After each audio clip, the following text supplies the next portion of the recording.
ॐ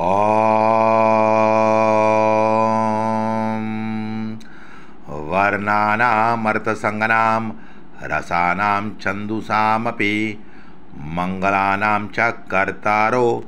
वन्दे वाणी विनायको भवानी शङ्करो वन्दे श्रद्धा विश्वासरूपिणो याभ्यां विना न पश्यन्ति सिद्धाः स्वान्तष्टमीश्वरं वन्दे बोधमयं नित्यं गुरुं शङ्करं रूपिणं यमाश्रितो हि वक्र अपि चन्द्रः सर्वत्र वन्द्यते सीताराम गुणाग्रामा पुण्यरण्यविहारिणो वन्दे विशुद्धविज्ञानो कावीश्वरो कपीश्वरो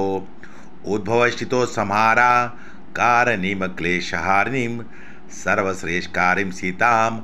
नतो अहं रामवल्लभां शुभं भवतु प्रणाम।